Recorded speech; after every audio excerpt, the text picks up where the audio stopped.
too many times on the border. How do you break up with your friend? I know there's no use to confront her, but how do you say this is the end? Through being taken for granted, I'm the one you call when nobody's home. Being with you means just disappointment and last escape. So I've been told, don't bring that bummer to my door again, my friend. You know that you've been crying wolf too many times before this time. I know it. Been there, I've done that. Those words are just sand in my hair. So tough if you like. The words will be words till you bring them to life. So tough if you like. The words will be words till you bring them to life.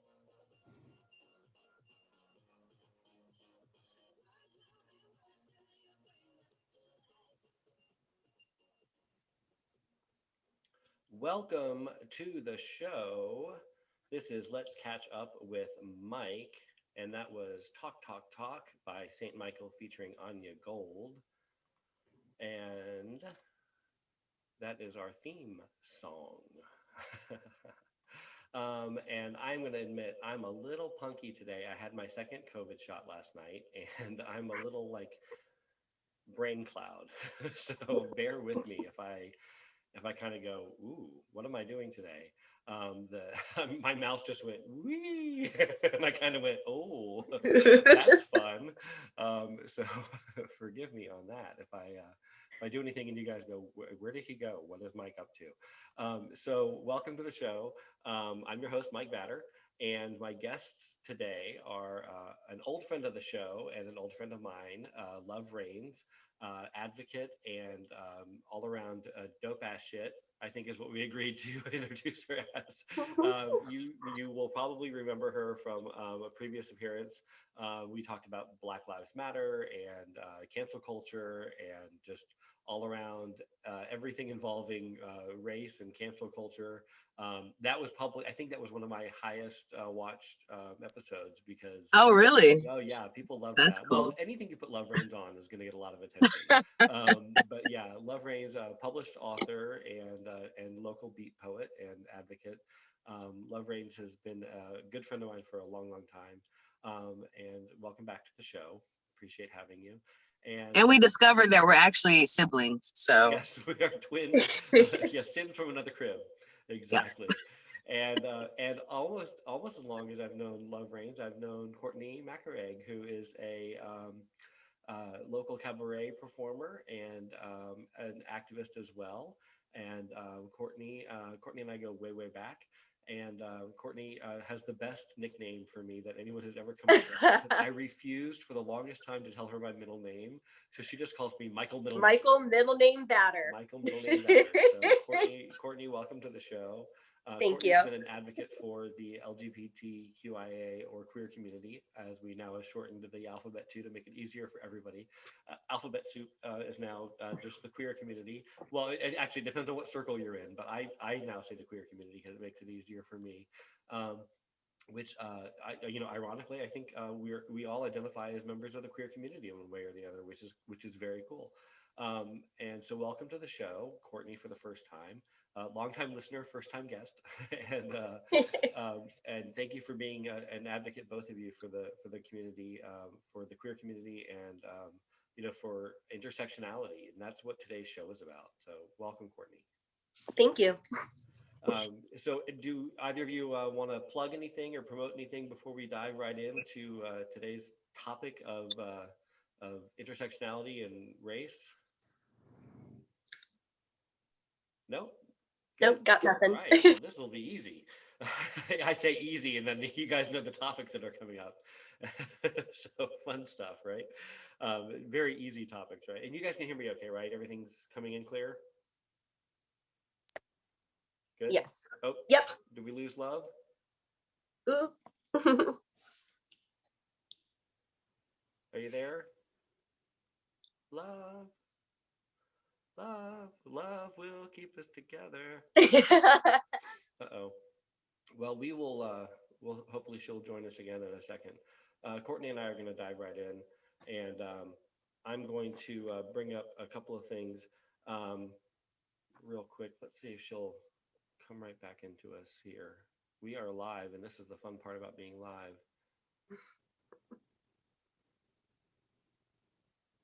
Oh, she's gone. Uh-oh. All right. Well, I'm gonna ask you the first question, Courtney, and Sure. maybe Love can join us right back. I know she was in a remote location, so maybe she had to readjust her signal.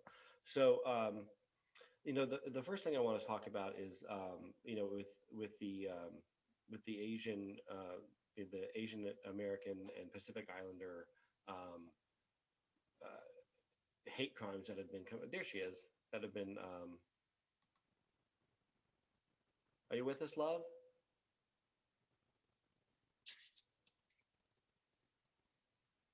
She's back. Hopefully, she can hear us. Um, Mm-hmm. with the Asian American and Pacific Islander hate crimes that have been happening lately, the thing is, people tend to think that it started with um, the spa shooting in Atlanta, and then more recently the shooting in Colorado, and then we hear the grocery store shooting in Colorado, and then we hear all this rhetoric from the previous presidential administration about calling the um, COVID coronavirus COVID-19 the Asian flu and Mm-hmm. are you back, Love? Yeah, I am sorry. My phone That's was getting okay. hot and apparently it didn't like that. So No problem. No problem. We're barely starting on the first question, so I'll bring you up to speed. We were just okay. talking about the shootings in Atlanta and Colorado, and a lot of people think that's where the Asian hate crimes started, and Hmm. it's not true. That's we hear about the rhetoric from the previous presidential administration with Donald Trump calling the coronavirus and COVID-19 the Asian flu, and Wu Tang flu, and the all the different nicknames he gave Mm-hmm. it, Kung flu, and all those. Uh, you know, I guess he thought he was being funny or whatever, and people think that that's where it started, and it really didn't. It started even pre Civil War. And people think, well, what about the internment camps in World War II? And it was even before that. It started in the same time that we were. I say we, Americans, white people, were bringing slaves over from Africa. We were also, making slaves out of, um, you know, uh, Native Americans and Asian immigrants and Asians that we were, kidnapping and bringing over. And that's essentially what it is: kidnapping from other parts of the world and bringing over to this continent to enslave and use as labor. So I guess my first question is, um, it's not even a question; it's just a statement. It's horrible. I don't even know how to make that a question. It's a statement. I need people to know that, and it's not just wake up white people. It's everyone needs to know that. Mm-hmm. But you know, what are your thoughts on that, both of you? Like, So I think that there's this assumption that a lot of what's been happening started with COVID-19, but that racism in the Asian community against the Asian community has always been there. It just hasn't been on the forefront. I always like to harken back to Vincent Chen. A lot of Filipino people my age don't know about Vincent Chen and that crime of him, that hate crime against him, where he was just having a good time at a bachelor party. He was about to get married, and a couple of white gentlemen didn't like how he was acting, and they beat him up and killed him. And there was a little bit of a reaction to it, but not any that I've seen in the last couple of years with, of course, Black Lives Matter and everything that's been going on there. But there's I guess there was a part of your statement about, this has always been happening, but I think something that makes the Asian community very different in a way is that, and I said this to someone the other day, assimilation is survival. I feel like that has always been something that, going back to World War II, and, I can talk about the colonialism in the Philippines all day, with having to survive and having to adjust and assimilate because you had to survive. And I think that there is a assumption that that's the, how do I want to phrase this? That speaking of racism within the Asian community is huge. And that's why it's because we've had to assimilate and survive. My parents have told me that before, like there's, we don't speak up about any of these issues that we dealt with when we were your age, because if you make a ripple, it's just gonna be a bad thing. It's gonna create all this trouble that you don't want to deal with. So I don't know if that answered your question or anything like that, but that is something that I've seen, at least in, being alive, being Asian, living the experience that, okay, yes, this person just called, made the eyes at me. Can't really do anything about it because my parents are going to tell me just to ignore it and to deal with it. Right. So I think that there's a difference there in how that's been dealt with, internally. Yeah. And I honestly, and while you were talking, Courtney, it's like a lot of the things that you've had to do, we've had to do as well in the Black community. Mm-hmm. You know what I mean? Because especially like my mom will be 72 this year. So she grew up right here in Jacksonville, and she went to a high school that was segregated only for Black. It was only for Black kids. And a lot of the times, even though she's gotten older and, things have changed, she still has that programming, when it comes to mm-hmm. me advocating and standing up for things. Don't make any waves. Mm-hmm. I don't want you to be a martyr. Why do you have to be the one to say things? Why do you have to, to be the one to speak out? And it's programming, right? It's mm-hmm. programming. Yep. It's what they were taught. They were taught not to make waves. They were taught not to say anything and just kind of deal with it. And the thing about it is, what I can appreciate about the generation that's coming up behind us is they're looking at us as, they're like, no, we're not going to accept that. Mm-hmm. We don't care if we cause waves, and we don't care what people think, like, because it's wrong, right? It's just flat out wrong. And I was talking to someone yesterday about how, when it came to slavery, you had enslaved Black people, but Black women were forced to nurse white babies.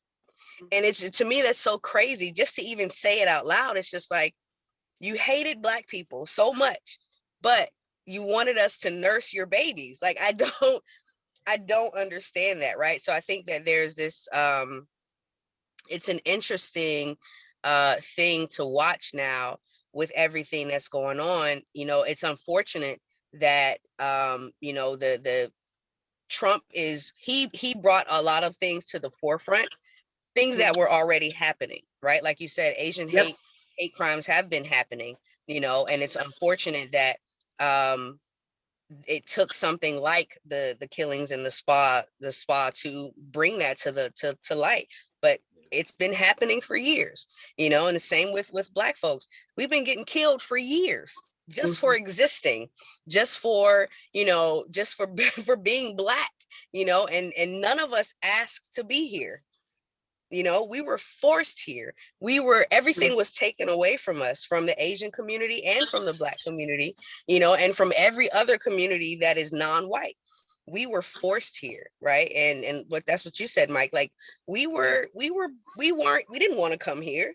Right. No one chose to come here. We didn't choose to come here and be enslaved and be treated like less than, and it's unfortunate that we still have to, that in 2021, we're still talking about the same thing.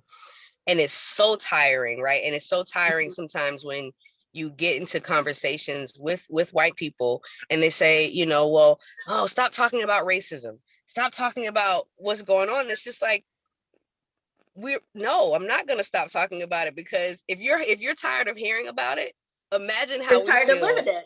Right. going Tired of through going through it, it. you Right. know? Well, Yeah. So that's it's a big just, thing.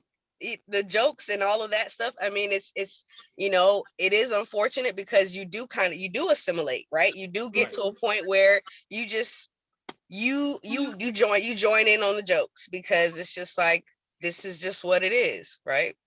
Well, that's something I'm glad that you brought up, both of you. But love, you brought it up last, so I'll jump onto your statement. Is you know, the assimilation thing.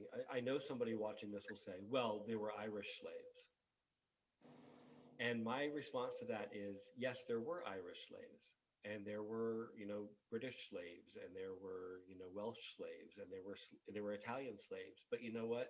When they were, and most of them were indentured servants, which is a little bit different. It's nuanced, but there were white slaves, but they were able to assimilate when they were set free, and or when they escaped, or however they became no longer a slave, they could blend in with their former captors and Yeah. go on to live a quasi normal life in a openly, and lie or assimilate and say, no, I'm not that, and no one would, people would leave them alone.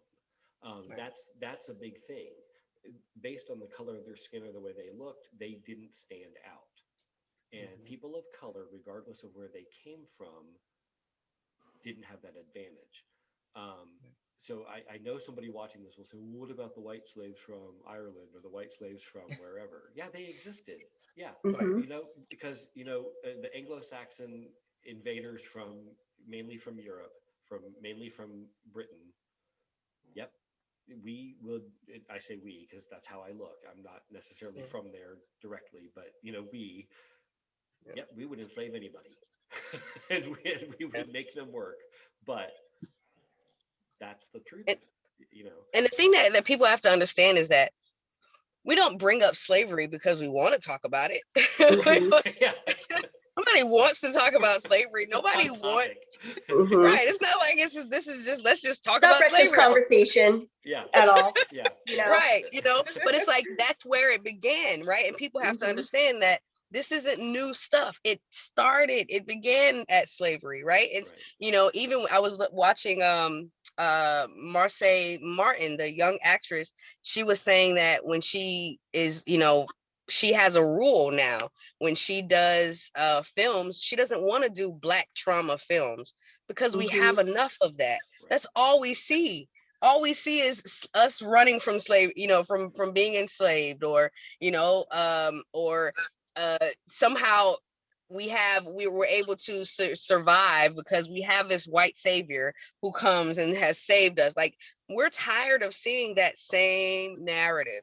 So when it comes to talking about slavery, and when people bring that up about, oh, well, there were white slaves, okay, but you're no longer enslaved. There's still everything that's happening now, even when it comes to the Asian community and the Black community. These are remnants of slavery. Right. These are still Yeah. just to carry. It's a domino effect. Slavery is what started it, and it's just continuing on. It's continuing on, and it has for years. And I think that everybody, we've all been at a point where we're just tired. We're tired. Yeah. People of Yep. color, Black, Asian, you know, Latinx, everybody, we're tired. We're tired of living it. We're tired of having to explain it. We're tired of trying to explain it to non-people of color, you know, why we're angry and why we're frustrated. You know, it's just like we've gotten to this point now where we're at a crossroads, right? We're really at a crossroads. And I think the pandemic proved that, and put us all in the same category, no matter what our color was, Yep. no matter where we were from. It literally put us in the same boat. This is where we are. Now what? We either can go back and continue doing the same shit we were doing before, or we can change. Yeah. You know, it's really interesting that you bring that up too, because there was a conversation I was having with someone, you know, when oh God, we have to wear masks now.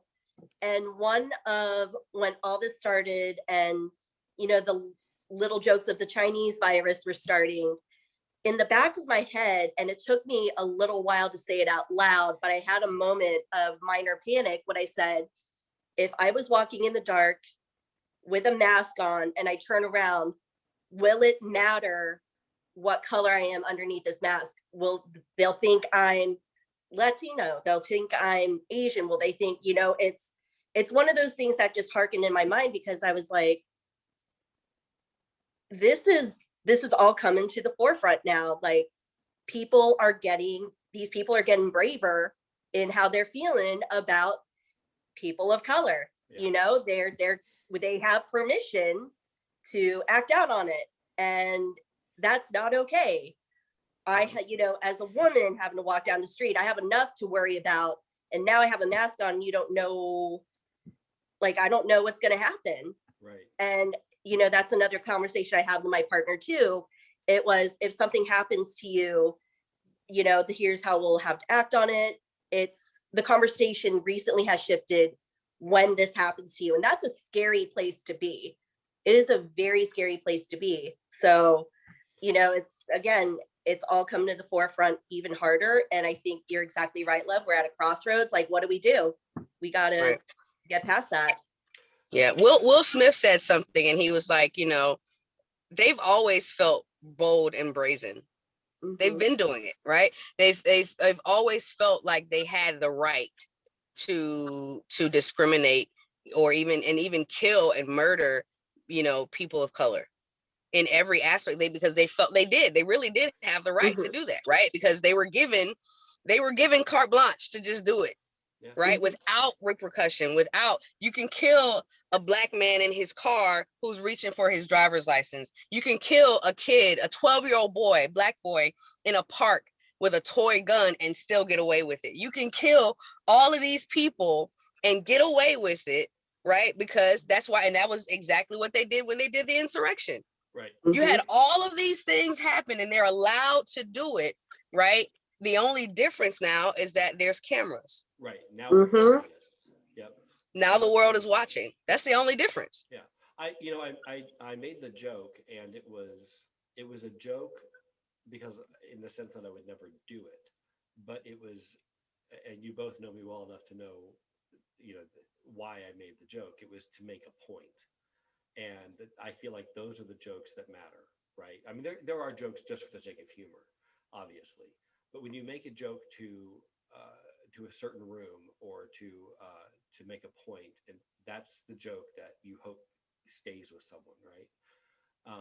I was in a room of, when I say a mixture of people, mixed company, there were a handful of people of color, and there were an overwhelming number of people who, based on circumstances that are too much to go into, but based on what I knew of the room, the majority of the white people in the room were Trump supporters. And I would say 4 out of 5 of the people of color were not. They were, whoever they supported, they were not Trump. And someone said, well, what are you going to do for the long weekend for Columbus Day? What are you going to do? And I said, we don't have Columbus Day off in the South. We don't do that. And they were like, really? And I was like, no, but if I did have Columbus Day off, I would celebrate by going to my neighbor's house, breaking in, putting a flag in the couch and saying, I now own your house.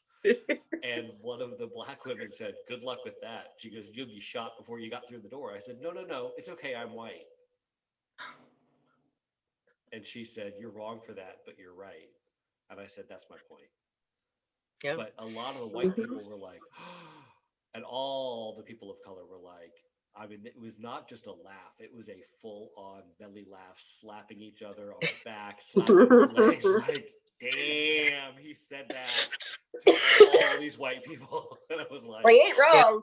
Yeah, basically, yeah. It was right, you ain't wrong. You ain't right, but you ain't wrong. But we need that though. Like, we need that uncomfortableness. You know what I mean? Mm-hmm. It has, because for too long, we've been tiptoeing and, you know, trying skirting around the issue. Right. And it's just like, no, this is what the issue is. Like, it was a joke, or it's meant to be a joke, but unfortunately it's true. Right. And it's not Mhm. like that's something that should be shocking, because we see it. And it's like, I'm going to say this. It's probably going to piss some people off. But the It thing should be that said. pisses me off, It should be said then. Love it already. exactly. The thing that pisses me off, because I remember when someone, like, I had a couple, like, people reach out to me when the insurrection happened, and literally I was just like, Yeah. Mhm. like, what do you want us to say? What are we supposed to say? Y'all are We saw surprised. this coming. We saw this Mhm. coming. This was 300 years in the making, Right. 400 years in the making. Mhm. This was not. So when people, when white people get surprised or surprised about certain things, when white people were surprised about George Floyd, like, this is the shit we've been trying to say. We've been screaming this shit at the top of our lungs. We didn't just make it up. It was because it was real, right? And it was because this is the life that we have lived. I actually got into it with one of my coworkers, and I ended the conversation by saying to him, because he wanted to explain to me why um, Ahmaud Arbery deserved to get killed. And I had to take a moment, and then he brought up, he Did said, you hear the air come out of the Just- collective room? Like, Oh. we are in three different parts of the state right now, and we all went like the air Ooh. just sucked out, like, of all of our yeah. speakers. Like, oh. And then he proceeded to say, well, let me explain to you why Trump was is the best president we've ever had. And then he started to say, well, there's more white people that have been killed by police and other white people than black people. And my thing is, that's wrong. Number Statistically, one, it's wrong. I mean, Mhm. statistically it's wrong. But I said, let's just say, for the sake of argument, let's just say that is true. My question to him, which made him mad, was, why aren't you outraged? right? Why If I that aren't mean, were you yeah, true, protesting? it's a legitimate question. yeah. If that's true, why aren't you out there tearing shit up? And why aren't you out there protesting? But you're out here screaming Blue Lives Matter and all this shit. But you're talking about more white people have been killed. So why aren't you mad that more of your people Mhm. are being killed? I don't understand that. Yeah. You So, know? that's a great argument, and that's a great comment. So I need to ask. So the Asian population overwhelmingly came out, and it's of a certain generation, a certain age group. The Asian population came out in overwhelming support, and has for years overwhelming support of the gay rights movement, and has for years overwhelming support of Black Lives Matter. Before Black Lives Matter even had a name, the Asian community has come out in support of other groups, and that's where the intersectionality kind of intersects. Um, and now we, as the Black community and the gay community, the queer community, have started saying, okay, it's your turn. Like, we so, mea culpa. we have not given back and lifted you guys up. Um, it, Sorry, and what can we do? So, I mean, you have been supporting us. You have, and I know it's a generational thing that, the older generation of Asian Americans have said, stay in your lane, keep your head down, Mhm. be quiet. Um, and I know, like, Senator Tammy Duckworth, she tried to introduce an anti-Asian. I'm not sure what the name of the bill was, but it was an anti-Asian anti-Asian hate legislation bill recently, and she was ridiculed online. She was ridiculed on the House floor or Senate floor by her own party, and by her own, and obviously the opposing party, and by her own race, because Asian Americans told her, no, keep your head down, be quiet. This will bring more hate and more crimes against us. Young congressmen, or young congresspersons, young Asian Americans were like, yes, yay. But the older generation were like, no, don't help, please keep quiet. Um, so how do we help a group of people that a lot of are saying, please don't help? The toughest pill, I think, for a lot in the Asian American Pacific Islander community to swallow is that the model minority is a myth and it's troublesome and we need to let that go. You're a And the proud reason, people.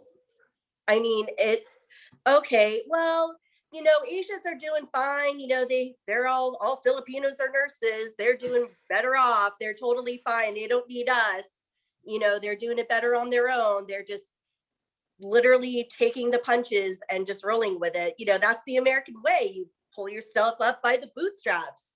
You just trudge on. And I think that's been a lot of the problem and the difference between the generations. It's, as a millennial, I think, between 9/11, between going through the, seeing as a child, like all the stuff with the recession, it's like, okay, we're tired on top of that. Like, this is enough. So I think letting go and acknowledging that the model minority myth is a problem is at least the first part to that. It's like, no, we deserve to have a little bit of that too. We deserve to have a little bit of that help from other communities. As you said, Mike, we've helped with, the queer community, the Black community, and the younger generation, because we've seen what happens when our older generations just take it. Yeah. They're miserable. They're scared to speak up because they just don't want that trouble walking in. And, that's incredibly evident with, see what's happening to the senior Asians that are getting beat up on the street for no reason other than just existing. My parents are that age, and they're telling me, oh no, we'll let you know when we get home, and just don't go anywhere by yourself. Like typical mom thing, but just that on top of it. And now there's another turn in the generation, the younger generation, where they're doing what they've always done collectively, which is take care of their family. Like, hey, let me know when you get here. I'll take care of you. Let me just make sure that you're safe. And I think that's just the collectivism culture as well in the Asian community. But yeah, I don't know. The model minority thing just gets under my skin because I feel like we've relied on that for survival for too long, and it's been detrimental. I think for what I've seen, and I can only go based off of my experience, and like with my mom, right? Like my mom, she's still very much suffering from a lot of the indoctrination and the things that she was taught, right? But one thing that I've recognized with her specifically is that the more I heal and the more I stand up and the more I thrive and the more I thrive against the waves, the more she changes. Right. And when I mean change, what I mean by change is that like there used to be a time where I was really like going hard for LGBT rights and advocacy. And I remember my mom like calling me, literally crying, saying, that's when she said, I don't want you to be a martyr. Right. But the more that I still pushed through all of that, the more I still fought through all of that, her views on certain things started to change. Right. So I think that when it comes to the minority, when it of the millennials, right, when it comes to the Asian community, I think that if the millennials just continue to fight and continue to push and continue to show the older generation, like, hey, we understand and respect everything that y'all went through and we get it, but this is how we're going to change it. Right. And this is how we're going to change it. So we're going to stand up. So I commend Senator, or she's a senator, right? Yeah. Tammy. Duckworth. Yeah. Yeah, I commend her for standing up for that. Right. But I mean, at the same time, you got to think about the system. Even, this is the same system that denied an anti-harassment bill for women, against women. Yeah. You know, you had 182 Republicans who voted against an anti-hate or anti-crime bill against women. Like, Right. that's crazy to me, right? But this is all a part of the system. And then the other part to what I was going to say, as far as like other minority groups standing up for other minority groups who are going through things, right? As far as the Black community, and I'm not the representative of the Black community, but from my viewpoint, you can't expect the Black community to fight for other communities when we don't even fight for our own community. Mm-hmm. The Black community, and it is, and it's like, because it's unfortunate because it's been ingrained in us. We don't even fight for ourselves. Right. You know what I mean? We don't even, when it comes to, we're talking about race versus homophobia. I've experienced homophobia within the Black community more than I have racism. I've experienced racism personally in my whole 38 years of living 3 times. 3 out of 38 years. But in terms of homophobia, I've encountered that countless times within the Black community. So the Black community doesn't even fight for the Black community. There used to be, when we were doing the HRO bill, a lot of times when I would go to the meetings, as my grandmother would say, I was the only spot in the room. Right. You know, there was Black people weren't coming out. Black people don't come out for Black Lives Matter. You know who comes out for Black Lives Matter? Gay men and the Asian community. Yeah. You know what I mean? But so you can't expect the Black community to fight for another community. We don't even fight for our own community. But there's so much that's even in that. Mm-hmm. You know, As to why we don't. It's interesting that you said that, because when it was the presidential race between Romney and McCain and Obama, I was working with a woman who is from Guatemala, and she was becoming a citizen, and it was just coincidental. She was becoming a citizen just in time to cast her vote. And it wasn't because she wanted to vote for Obama. It was just coincidental that that would be the first American presidential race she'd be able to vote for. And she was planning on voting for Obama. But she said, how do we rally the liberals in this country to vote? I noticed that when it comes to, presidential elections, liberals kind of don't turn out unless they really like a candidate. I said, the way you win a Democratic candidate in the White House, the way you get one in the White House, is you get the gays to vote.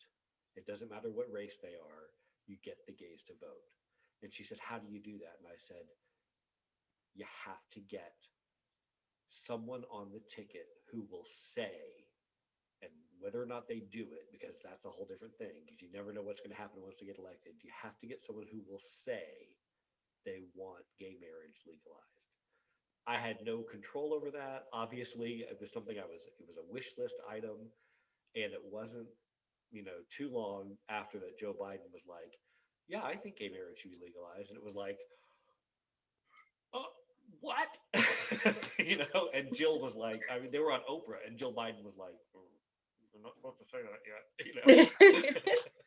and then, and then he said, well, Barack asked me if I'd want to be vice president or secretary of state. And I told him I'd like to be vice president. And she was like, you're not supposed to say that either. And I was like, let this man flub. Let this man speak without cue cards, please. I'm like, yes. I was like, don't tell him to shush. And now look at where we are. It was just, just this year, 2021, that the anti-lynching bill was passed. Let this man be president as long as he wants, and let Kamala Harris be vice president, and then president as long as she wants. I mean, you know what? To be honest, I wish that we could do. I mean, I really wish that we could just start over, honestly, because there's no amount of amendments. There's no amount of constitutional changes and bills and all this stuff that are going to erase what the bullshit that this country was founded on. Yeah.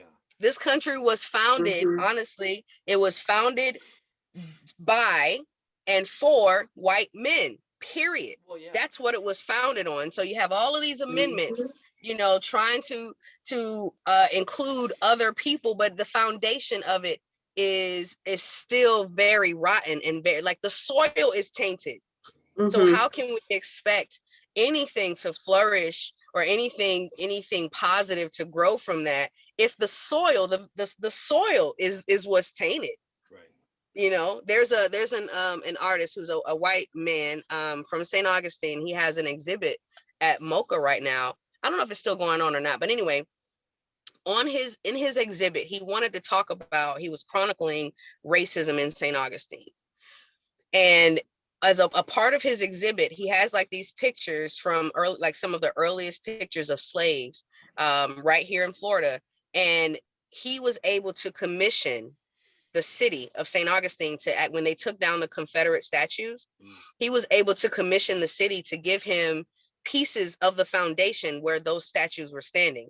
And when we did a tour and he was explaining why he felt like that was important. He said, I feel like putting these pictures on the foundation on those foundations is important, because if we really want to eradicate racism and ultimately get over it, we have to get to the root of it. We got to get to the foundation of it. So there's no amount of change. And ultimately, I don't give a shit if the Confederate flag monuments come down or not. That's not the issue. That's not what's happening, right? I just want Black people and all people of color, Asians, you know, anyone who's non-white, I want us to stop being killed for existing. I don't care about name changes or statues. I don't give a shit. I just want us to be able to live, right? But in order for us to do that, we got to get to the core of it. We got to get to the foundation. Yeah. Okay, before I ask the next question, Courtney, do you have any thoughts on anything Love just said? I mean, that is such a good point that, you said that the soil is tainted, and it's absolutely true. There are so many things, so many ways, and so many different branches on how people want to change the way that the system is. But at the root of it, people are not acknowledging how we got there in the first place.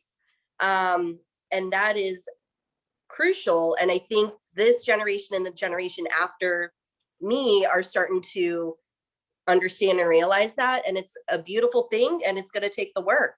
It's going to take work. And you are absolutely right with saying that it's just going to have to happen. And I love that you were able to encounter an artist that did that. Like, I want to know about that exhibit, because that sounds fantastic. Yeah, his name is Jeremy Dean. And he does a lot of his work because, what he decided to do was use his privilege as a white man to talk about the uncomfortable things, right? And of course, he's gotten a lot of pushback, because they're because he's basically exposing the things that they don't want to be exposed, but he felt like, being a white man, he's able to use his privilege to be able to tell those stories. I think that's an important thing, is it's a fine line for us as white people to use or to walk, to sometimes it's a lose-lose, to try to use our privilege to help people of color. I say to help, that even that phrasing tastes bad to say that, but to use our privilege to help make the world better, to change the trajectory of this country, of this world, because it doesn't taste right to say that, to help, but I think you know what I mean, to help change, to bring about change. It's not a white savior thing, but that's how it sometimes comes across. But to use our privilege to bring about positive change, it can sometimes be misread or misunderstood. But if the people with privilege, whoever they are, don't use their privilege, then change doesn't come.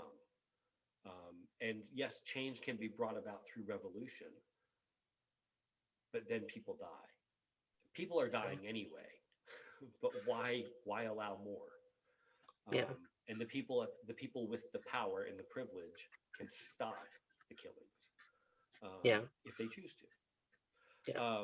One thing I would say about I'm sorry, I didn't mean to interrupt. No, I want to say to white people, right? Is I don't I want to say to white people,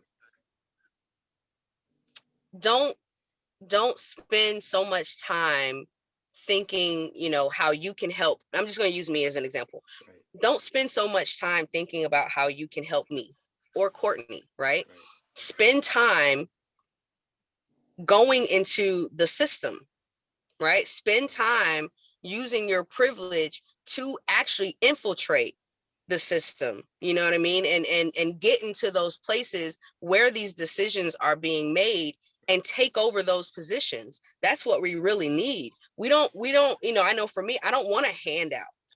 You know what I mean? I don't need I don't need a white savior. I don't need someone giving me a bunch of money or giving me saying, feeling sorry for me. No, like, get in the system and change it. Get into politics, get into, AOC. I love AOC. I am AOC all day.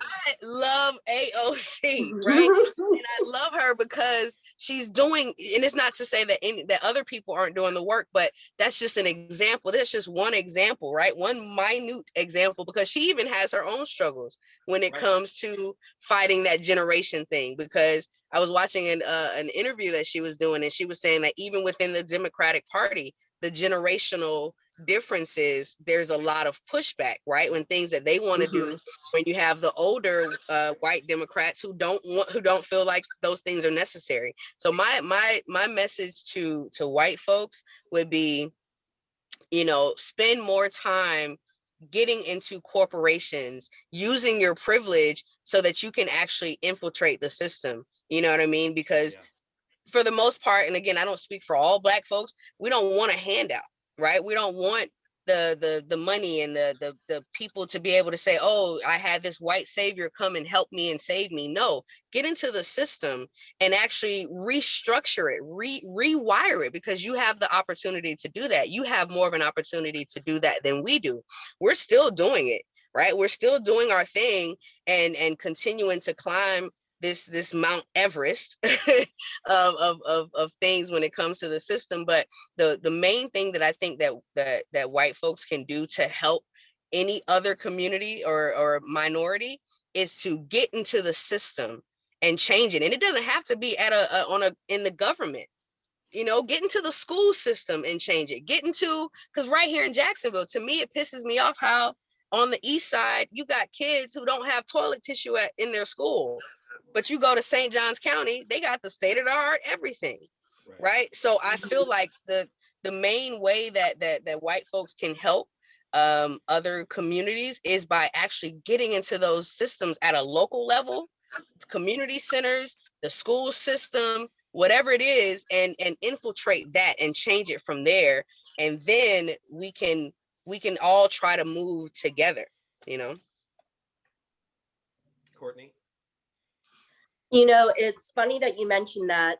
I work for a nonprofit, and even seeing that, going from working at a corporate level where there's all of these, oh, we're going to celebrate diversity, and then you get a t-shirt and a slice of pizza.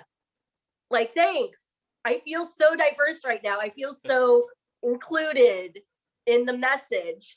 And then moving into a nonprofit sector where, no, I'm asking for your opinion as someone who works here, just blindly, through a survey, whatever the case is, and actually being listened to and actually seeing changes implemented within that structure, it does make a huge difference.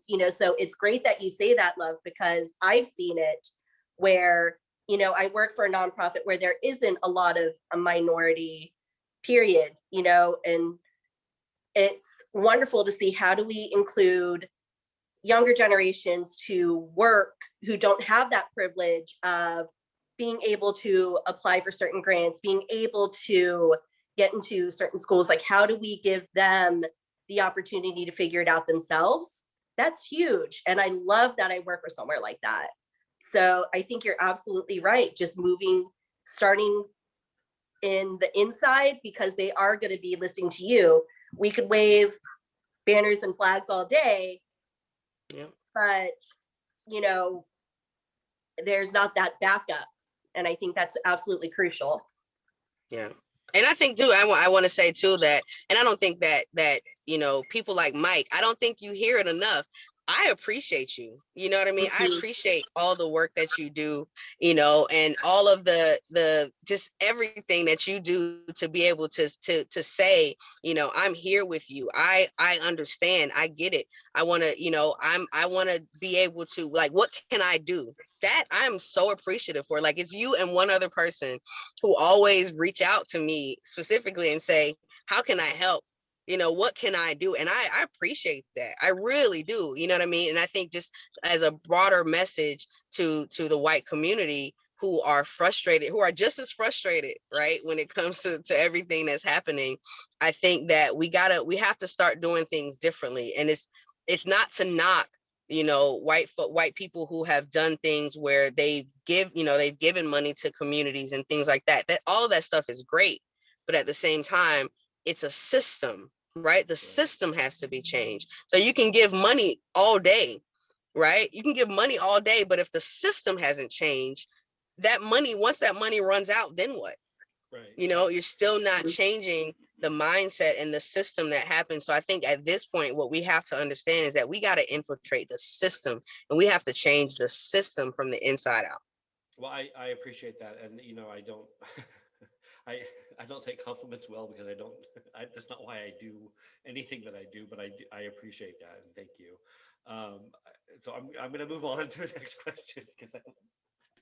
I love it. Let me tell you, I'm going to make an inappropriate your joke. Background, Mike. It's precious.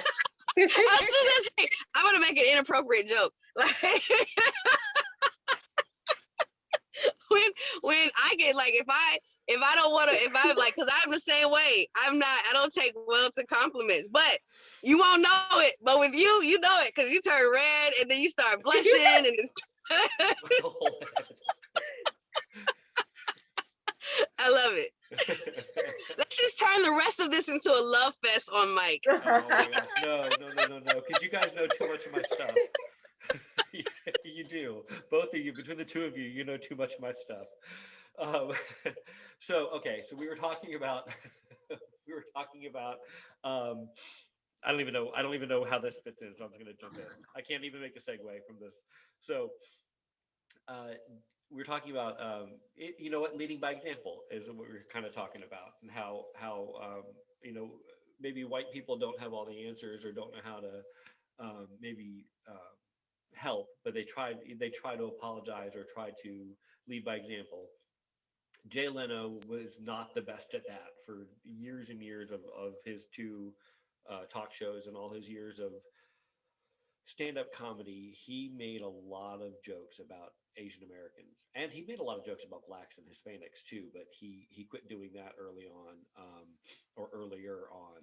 But he continued to make a lot of jokes about Asians, and he's finally apologized for that, and he's going to do whatever he can to get those jokes taken off the internet and out of reruns of his shows. Is it too little, too late? Maybe, but he's trying, and you have to give him a little bit of credit for that. But Woody Harrelson, who is a good friend of Jay Leno's and has dabbled in stand-up, but has done a lot of movies where he's played the white savior. He's played the buddy cop, White Men Can't Jump. He's done a lot of those black-white buddy comedies. He says because his wife is Asian, he can continue to make Asian jokes. Maybe not anti-Asian jokes, but those, almost off color, not really pro-Asian. I guess there's no pro-racial jokes. So I guess not really anti, but not exactly pro, because he says he's Caucasian. Emphasis on the Asian. So he pronounces it almost Caucasian, because he says we're all part of the same human race. None of that sits well with me. I'll just say it. None of that sits well. Like it was maybe fine for you to say, oh, like let me rephrase that. Just saying that, oh, well, my wife's Asian, that's the first part of the problem. You know, how is that any different from I have a Black friend, so I know I'm not racist. How is that any different? It's not. It's just not. And then, but Caucasian, please, like there's just so much wrong with that. It's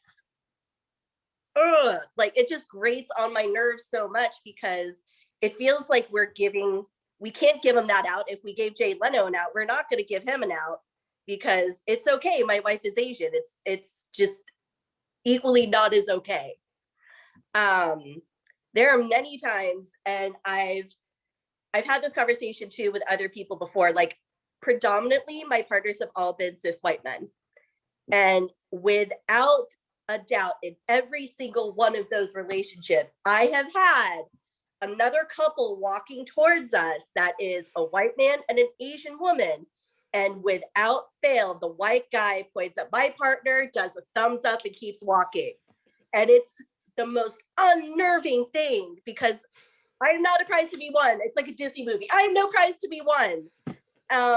And not only that, but it's like, stop tokenizing me, stop putting me on this pedestal, and it's uncomfortable. Like, how does she feel about that? Has anybody asked her?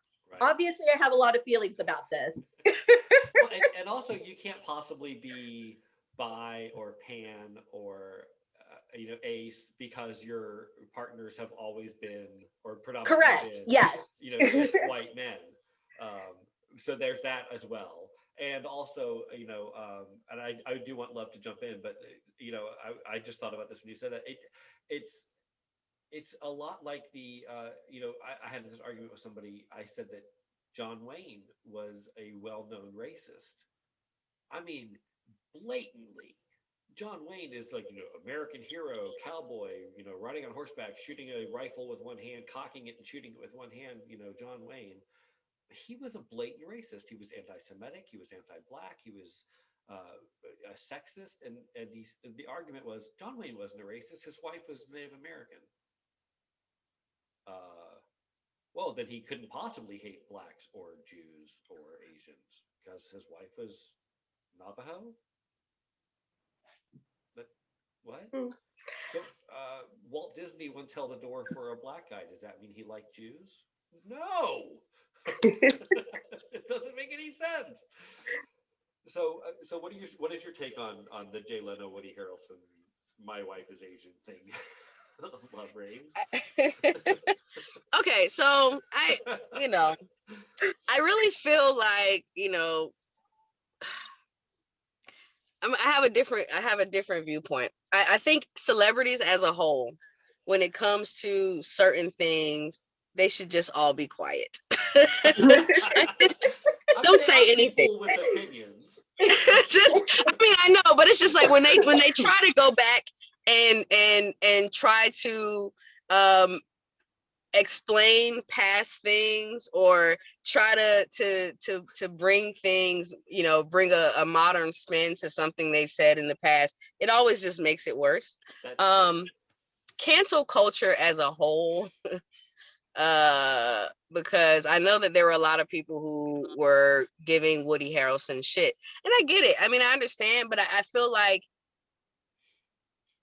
we have to get to a point where we understand that none of us, doesn't matter what color we are, we all have been misled.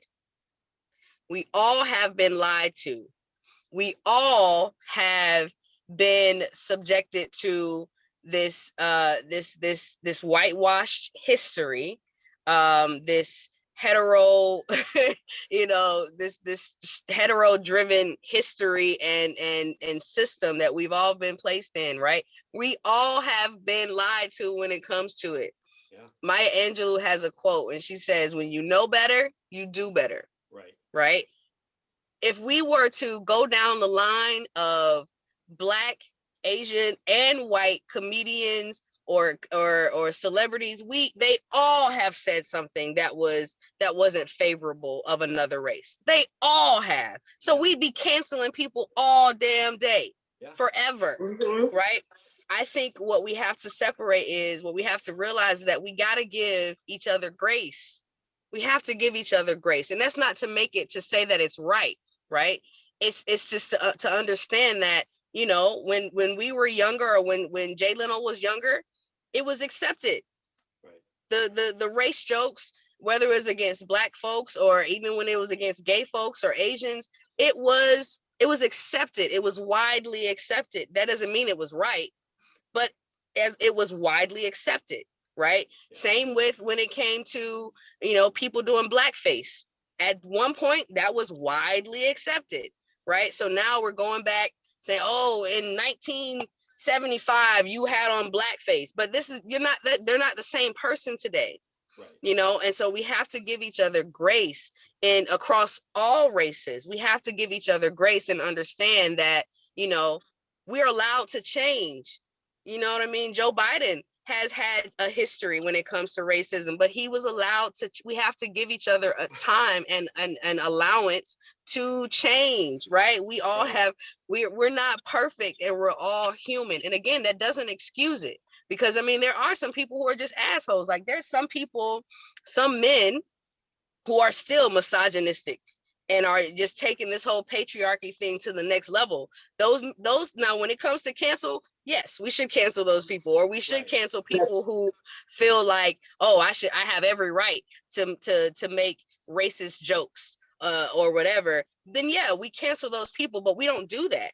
We end up putting these people on this pedestal, like, oh my God, you can't make a mistake. You can't say fuck. The minute you say fuck, oh, you're canceled. Yeah. You know what I'm saying? Yep. Like, it was like, it pisses. I was actually reading something. Oh, with the whole Little Nas X thing, right? I don't like Little Nas X. I never have. And but with the whole thing that he's doing where he's riding the stripper pole, I think it's funny. Where he's riding the stripper pole from heaven to hell. That's funny. It pissed some people off, right? But you got all of these people who are talking about, oh my gosh, it's demonic, it's satanic. No, like when I was in fucking, or what's his name? The Weeknd got a Kids' Choice Award for a song about cocaine. Like there was no outrage. Where was the outrage? Right. Where was the outrage? I had this conversation with my parents because my dad said, you know, because I work in the entertainment industry, and I my dad said I watched. He got confused, and God love him. He meant to watch the Golden Globes because that's what I was involved with, but he watched the Grammys instead. He knew it started with a G and had a statue. Bless him. I know. Oh. But he watched the Grammys, which I don't know. I mean, man's 80 years old and put on the Grammys. He was like, oh, I wish I'd taken off my glasses and my hearing. I said, Dad, I don't even know half the acts that were on the Grammys. But all I know is Cardi B and Meg Thee Stallion were on there. Right, yep. And they did that. he saw that and he was like, he said, I watched the Grammys and I was not real happy about that. And I was like, why would you watch the Grammys? And he said, well, I was being supportive. And I was like, I appreciate that, but don't. That's not a thing you should do.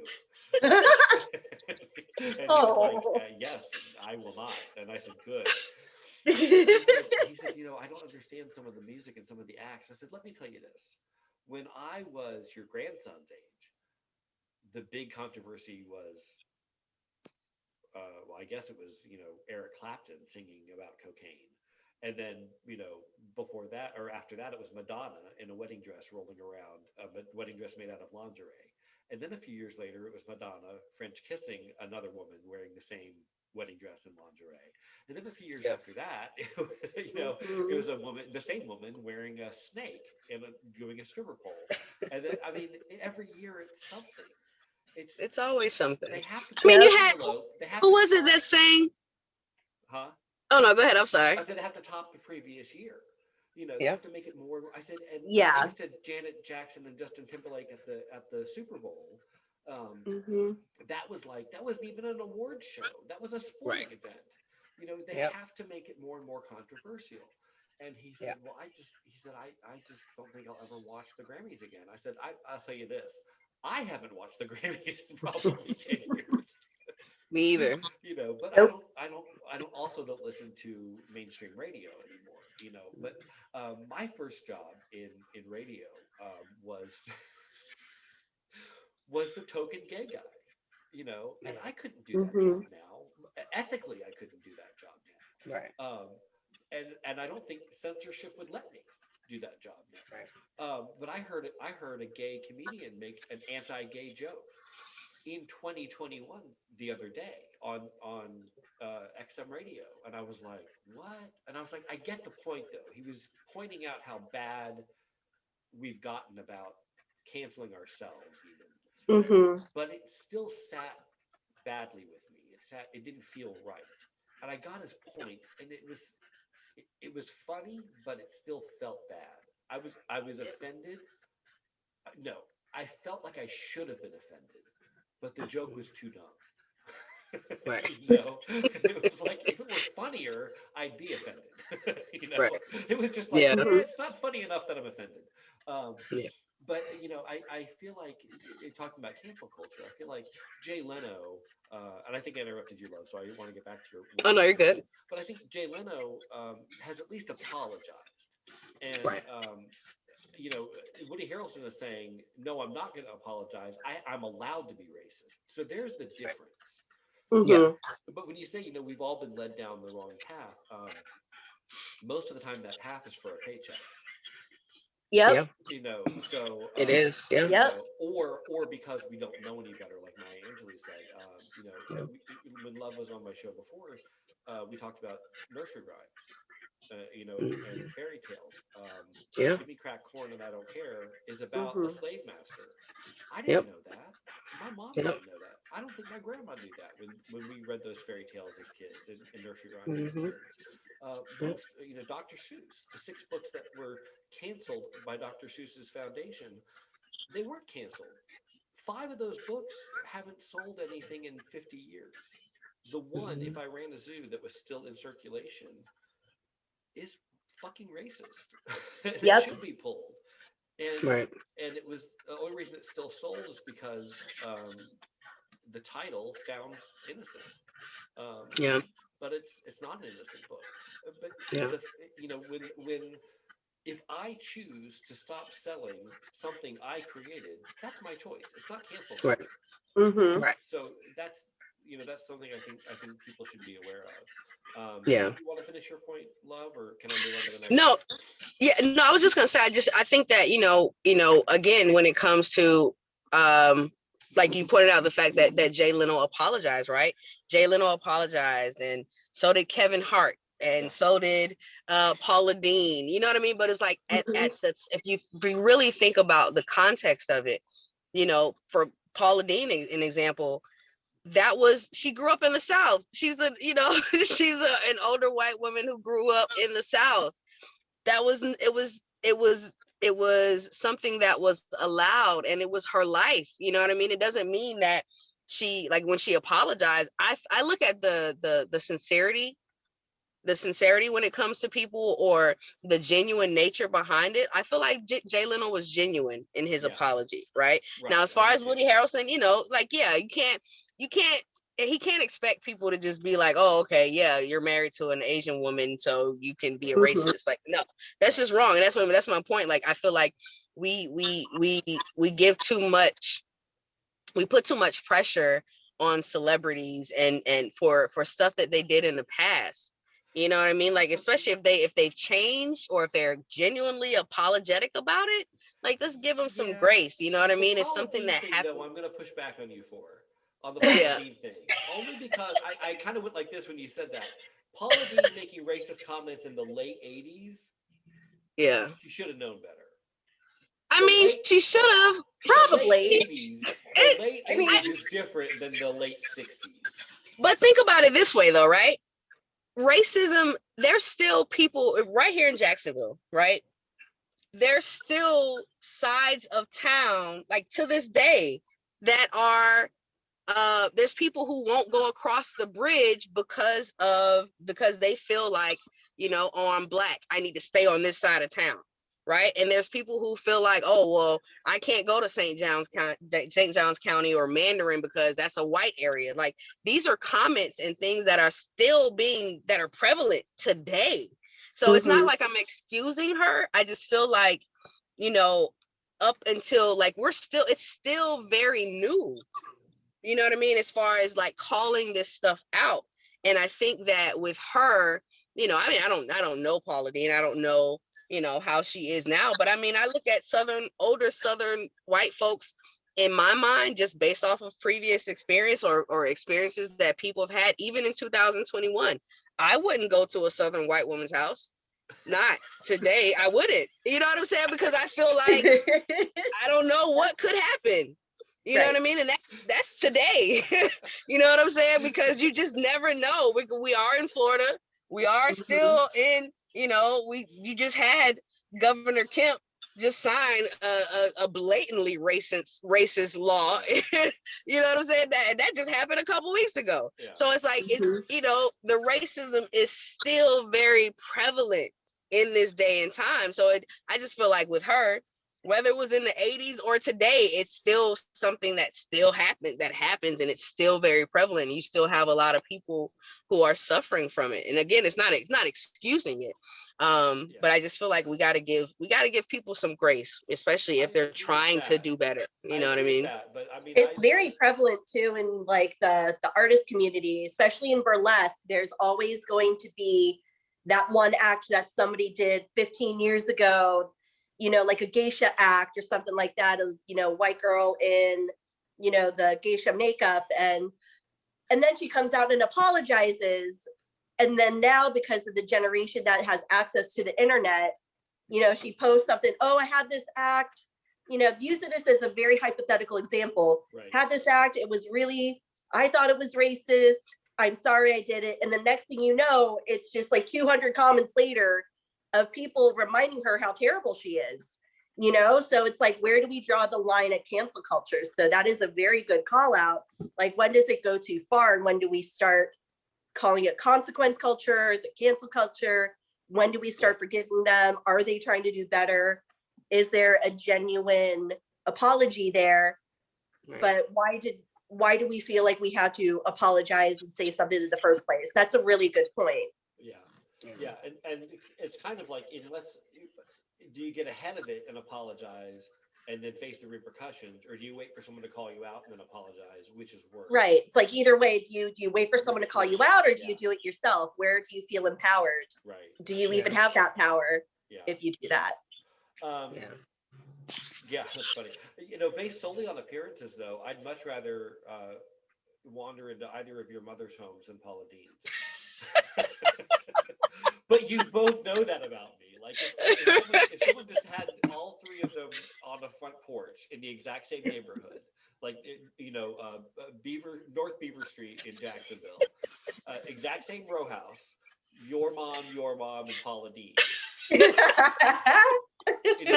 houses look exactly the same, you know, and I have a choice. I can walk into either of their homes at dusk. Yeah. I would walk into either of your mother's homes, or I'd walk into Paula Deen's. And if someone said you have to spend the night in one of their homes, I ain't going to Paula's. I'll tell you right now. I ain't going to Paula's. I was like, I'm still not going to Paula Deen's out. I mean, I'm even leery. My mom will feed you better. You know, I've eaten Paula Deen's food from the grocery store, her pre-prepared foods.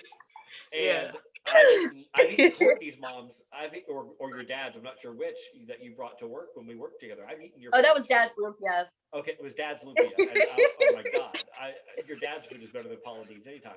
And I've had lunch cooking, which is your mother's recipe, so I know. Yes, my mother, But you know, the unfortunate part is, I mean, it's, like I said, I think that because we all have been lied to, we all have been, it's like, I feel like we all have been a part of the Truman Show. Like, we've been like a Truman Show experiment, you know what I'm saying? Because it still happens. Like, honestly, we're talking about 2021, a friend of mine, who's a black female artist, she had a show in St. Augustine, and she was opening up for a country singer. and she invited me to come, right? I went, and this was right after the insurrection happened, and well, the terrorist attack Yeah, happened. I was going to ask I you earlier why you still called it the insurrection, but I thought you were Yeah, just, the as a point terrorist of attack. reference, I thought you were just calling it that. Yeah, so the terrorist attack that happened on January 6th, it was right after that.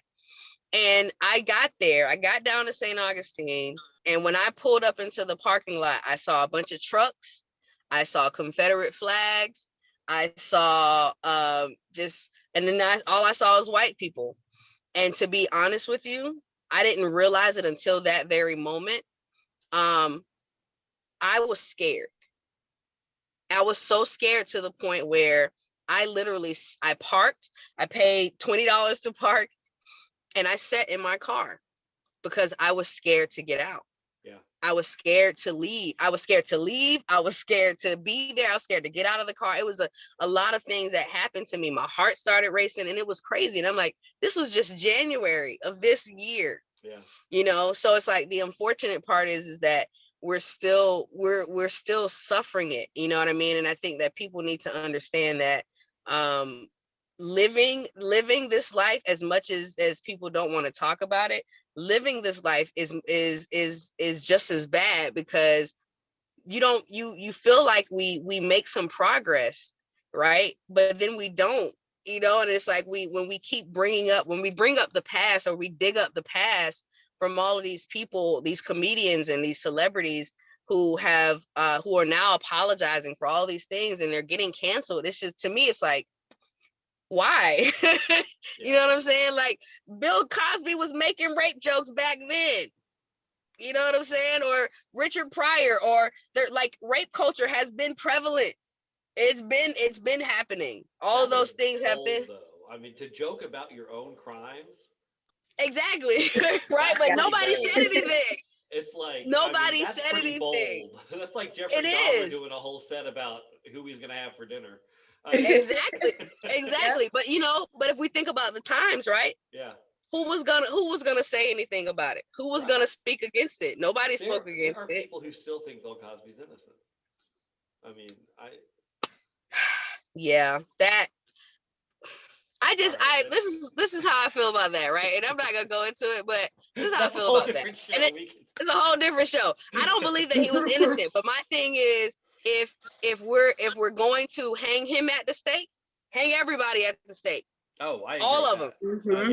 You know what I'm saying? Yeah. All of them. Harvey Weinstein. Yeah. The other dude, like all of them. Yeah. They all need to be in jail. Yeah. You know what I mean? Don't make a mockery of him. Right. Now this man is 90 years old, or however old he, 87 or whatever. Right. He's in jail. Kevin and Spacey it's just needs like to be in jail, and they all need to be in jail. But I will say this, since we're kind of touched on that subject, I do, Woody Allen also is another one.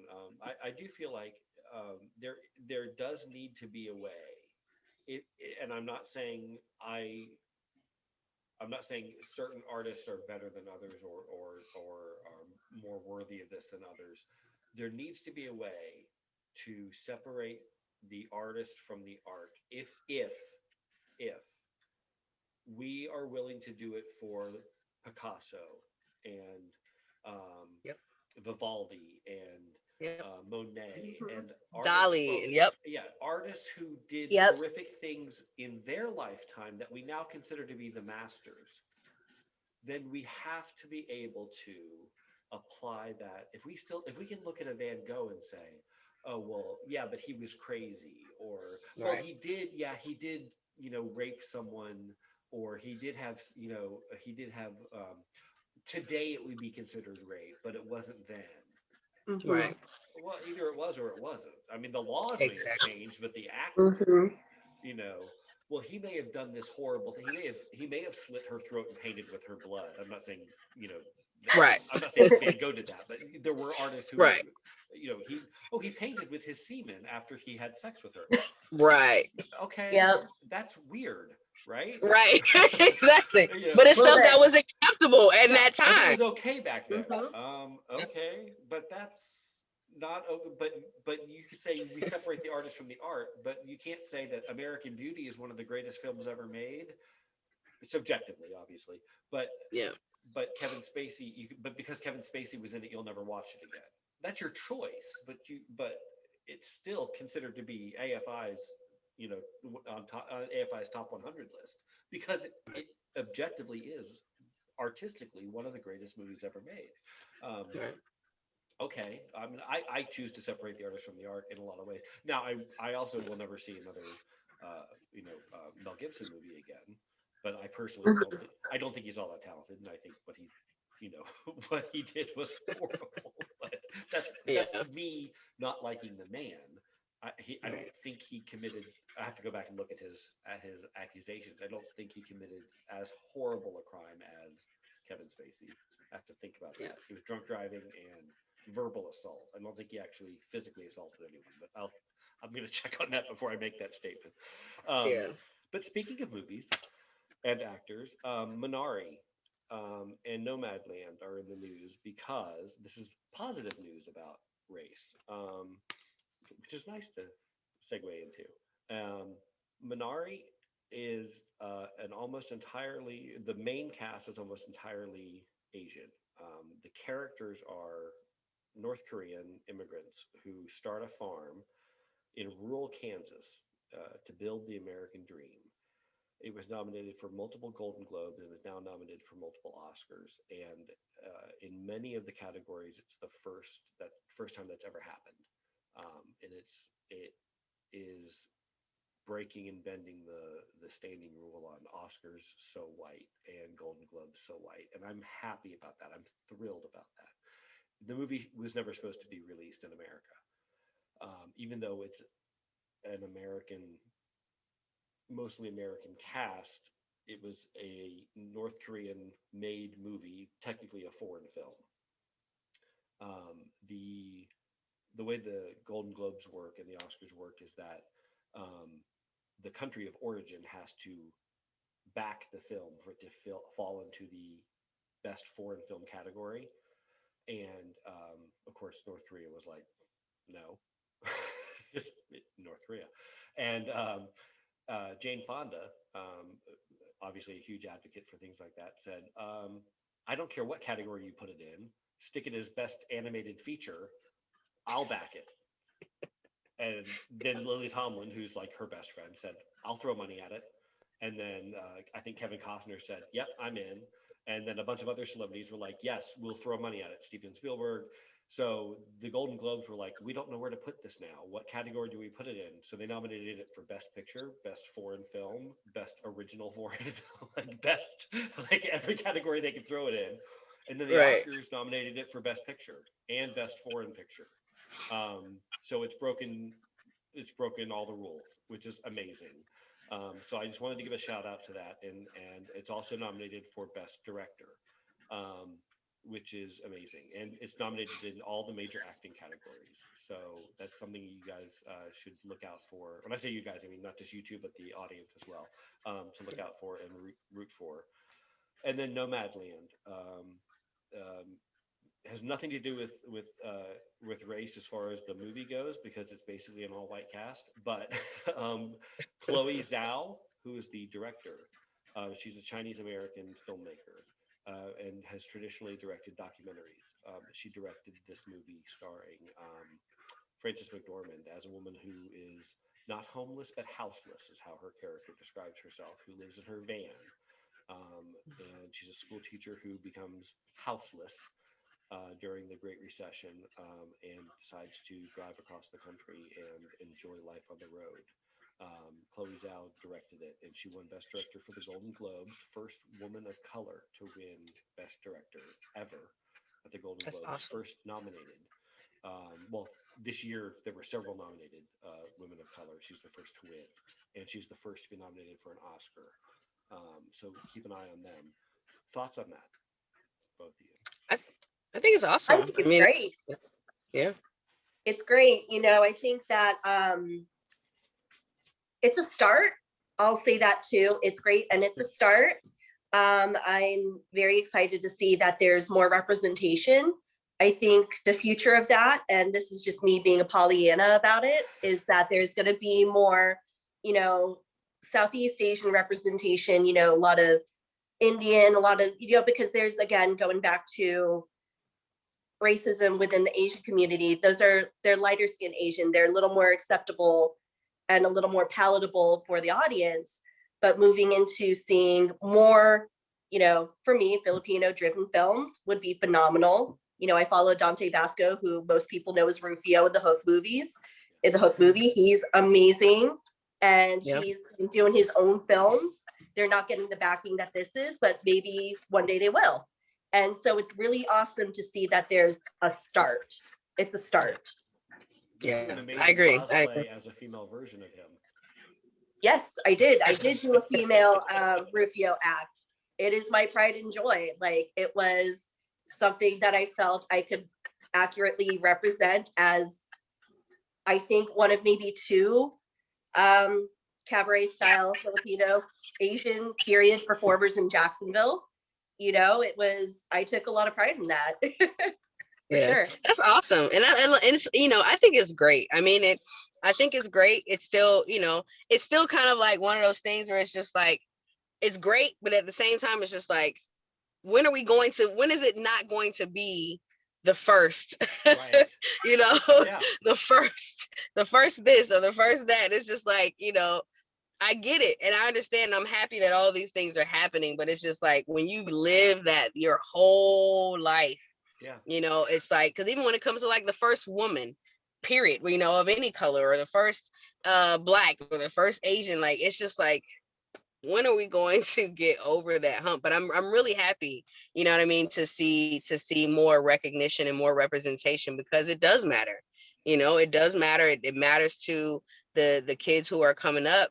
It matters for them to be able to see that they can be other than what the typical, you know, person of color is, or what we are portrayed to be. You know what I mean? So I think it's great, and I hope that it continues to open up and happen more. Yeah, there are so many, obviously, so many women of color, people of color who have been deserving of nominations in these categories for decades. That it's painful to say the words, "This is the first time this year that they've been in these categories, or you know, in this nomination or whatever." It almost feels ridiculous to have to say it, and you kind of go, this is the first time since Sidney Poitier and Hattie Right. McDaniels, and then Halle Berry was the first. And Right. you go, what? But That's, even with that, right? Even with yeah. Halle Berry and with Denzel Washington, right? Like, Halle Berry has had some amazing films. Right, and that's the one. Yeah. That's the one. You know what I'm saying? Same with Denzel Washington. And it's just like, oh, okay, that's out of all of the amazing things that he's done, this is the one, you know. And it's just like, I don't know. I really am at a point where I'm just like, blow it all up. The whole thing needs to just be, we need to start over in everything, in film, in government, in entertainment. Just start over completely. Yeah. So the question I posed to you all before we came on, it's the last question I'm going to ask. We ran a little bit over, but it was because we had technical issues starting. And it's the last question I'm going to ask you. When did you first realize that you were not only the first person of color in the room where the decisions were being made, or have you? Also, when did you realize you were the first woman, or the only person of color, or the only woman in the room where the decision was being made? Ooh. I'll take on the first part of that question. Okay. So I can't remember the first. I'm going to be honest, because there have been several that it just, after a certain amount of time, you just kind of, I don't want to say you get used to it, but you kind of accept that that's the probability. But I remember it was a work exercise that we had to do to change the diversity inclusion statement. And predominantly women, And in this group, we did the whole, we're separating into groups, but it was by chance that I got separated into a group with 3 other young ladies, and they were all white.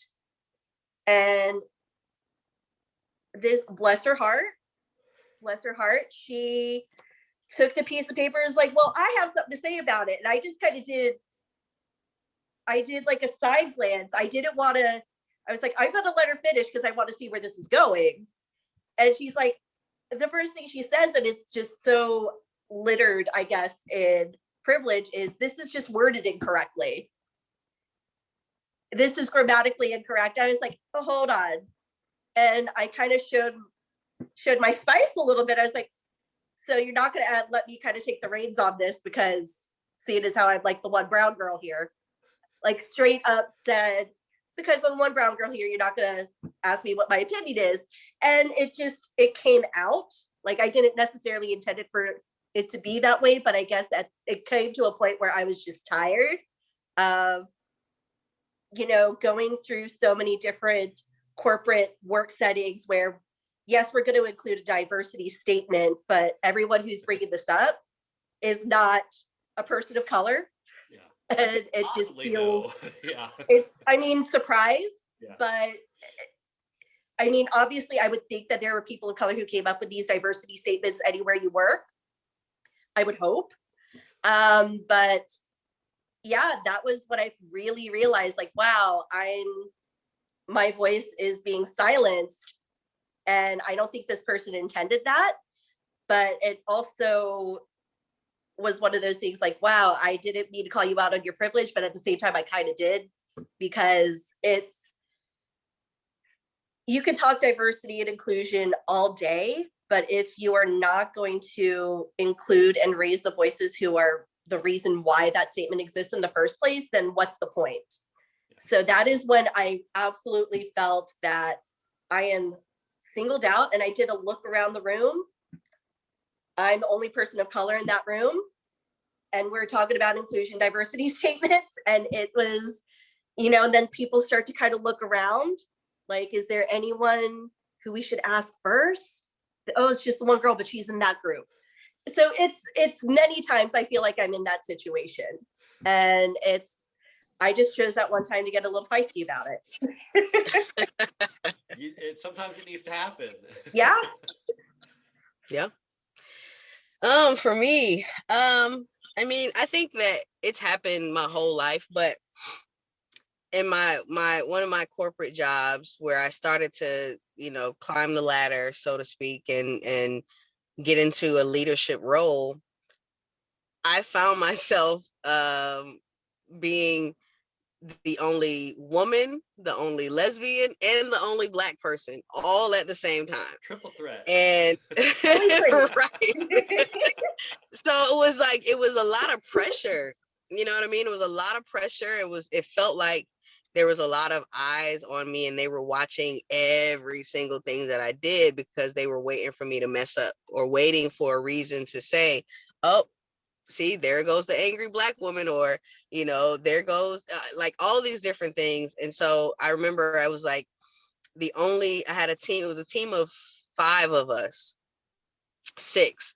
And I was the only, all my teammates were bald-headed white men. They're all bald white men. And right, and I was like, here I am, and I remember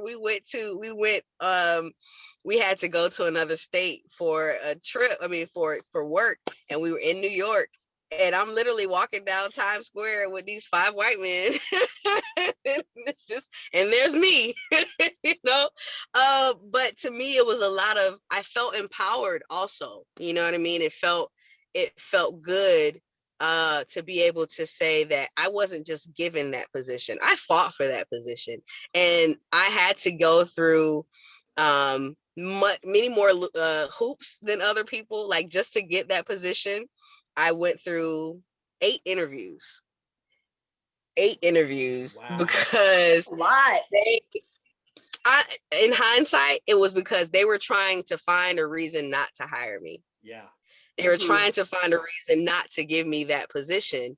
And it was just like, no, I'm gonna show you. It's okay. You keep putting all these hoops. I'm not going to just quit, because I know that's what you're trying to do. You just want me to get frustrated and you want me to give up. And I'm like, no, do you know who my mama is? Are you kidding me?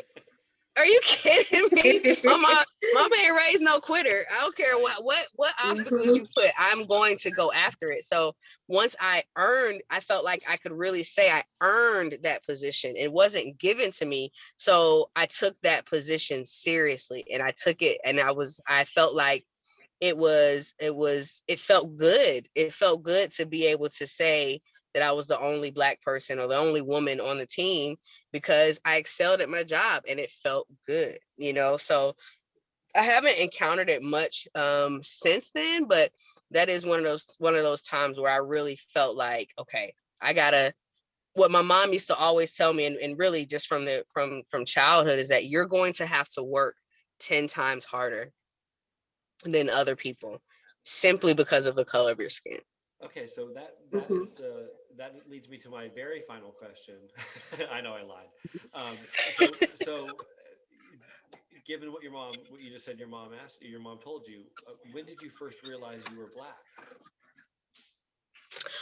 For me, it was from the beginning, from birth. I mean, because my mom always made sure that I knew that I was Black. The very first school that I went to was called the Ebony Village School. And this was a small school, private Wow, school that was led by two Black women. And they made sure that we knew our history. that's So they awesome. taught us, That's awesome. African history. They taught us culture. That's where my love for poetry began. And I I was love 5. that. So they taught us, Langston Hughes and Dr. Maya Angelou, and learning we had to learn the last will and testament of Dr. Mary McLeod Bethune. And our entry into school, every single day, we had to recite a poem or a quote from a Black author or writer. And we had to end it with, "My name is Taryn Warwood and I have a great mind." So that was embedded and ingrained in me from the very beginning.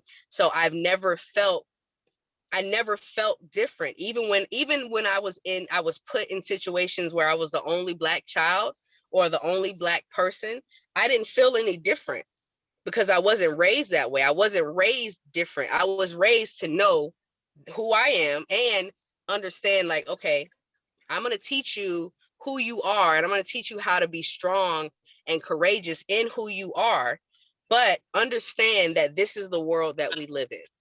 But this is the world that we live in, but we're going to give you everything that you need to succeed. So you walk in there with your Blackness. You walk in there proud of being who you are, because are you were made to be this purpose, to live this purpose that God was given to you. And you weren't made to be different.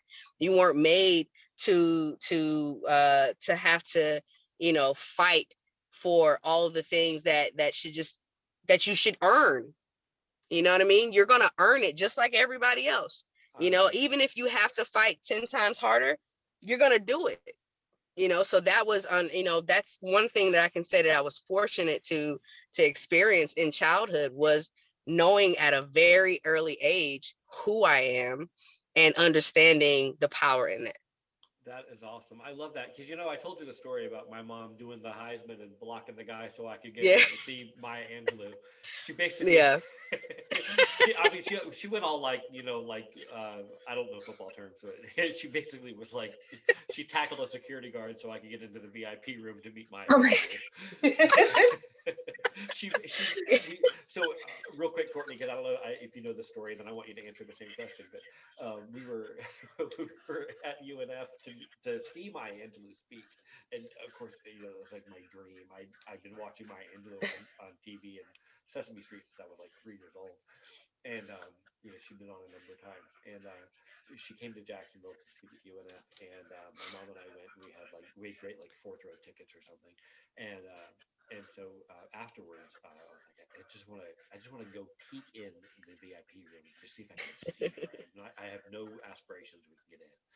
And we went down that little hallway from, like, if you've ever been there for like a graduation or something, you know, or a sporting event, you go down a hallway from the arena, from the stadium seating, and there was like this green room where she was, you know, signing books and meeting with like the uppity up, you know, VIP people, and Halle Berry was there because Halle Berry was in Georgia filming something.